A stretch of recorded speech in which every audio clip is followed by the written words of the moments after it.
साथ बने रहिए। सर, पहली फुर्सत में आपसे ये जानना चाहता हूँ कि जनता इस मर्तबा आपको फिर से अगर सपोर्ट कर देती है तो जनता को क्या उम्मीद दिलाएंगे आप?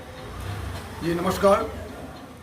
मैं सर्वप्रथम तो अपने पंचायत वासियों को आभार प्रकट करना चाहूँगा, उन्हें धन्यवाद देना चाहूँगा कि 2016 से एक संवैधानिक पद का निर्वहन करने का मुझे मौका मिला और यह मौका हमारे पंचायत के सम्मानित जनता के द्वारा दिया गया।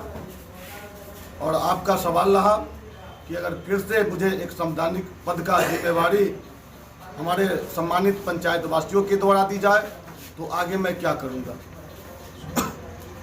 जैसा कि पता है कि मुखिया जी हमेशा शुरू से लेकर के आज तक, चाहे इनके साथ ऊंच नीच का मामला होता रहा, फिर भी इन्होंने अपने जान को, माल को जनता के लिए खर्च किया है। एक सवाल और मुखिया जी से ये है कि जनता बहुत कुछ सोचती है कि क्या इनके इस बार विकास के ऊपर, जैसा आपने पहले काम किया, इस मर्तबा क्या होगा विकास को लेकर? सर्वप्रथम तो मैं आपको बताना चाहूँगा कि विकास की बातें भी मैं आपको बता रहा हूँ कि मैं 2016 से पहले भी लोगों की सेवा करने में अपने आप को संतुष्ट और अपने आप को विश्वसनीय पात्र समझा कि लोगों की समस्या में, लोगों की मजबूरियां में उनकी साथ देना मैं अपना कर्तव्य समझा।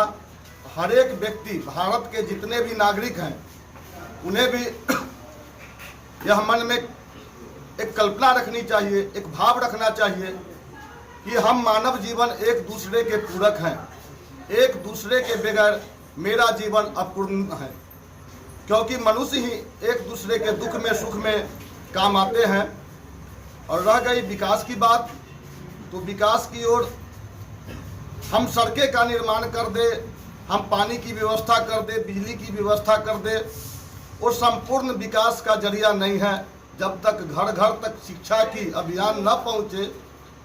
हमारे जो आने वाले पीढ़ी है, जो देश के भविष्य हैं, छात्र छात्राएं हैं, उनकी मनोवृत्ति को हम ऐसा मोटिवेट करें, पढ़ाई के प्रति सजगता दिलाने का काम करें, तो मेरा प्रथम काम यही होगा कि आने वाले पीढ़ी को, जो छात्र छात्राएं हैं, उनकी भाव को शिक्षा की तरफ जोड़ना मेरा पहला कदम है।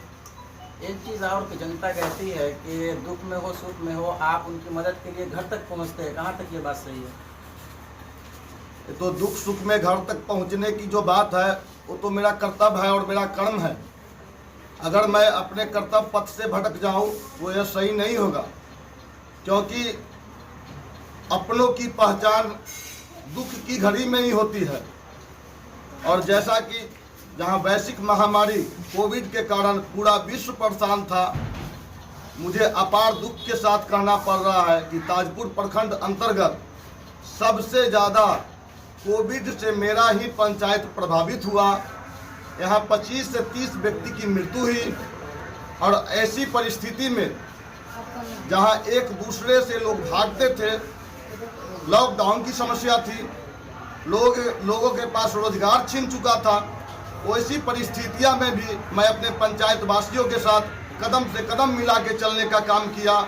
उनकी दुख के घड़ी में जब वो अपने आप को टूट चुके थे, वैसी परिस्थितियां में भी मैं उनके साथ एक पैर पर खड़ा था। उनके परिजनों की दाह संस्कार करने की भी व्यवस्था की मैं, जहां लोग अपने अपने घर की दरवाज़ा बंद करते थे कि कहीं मुझे न कोविड हो जाए।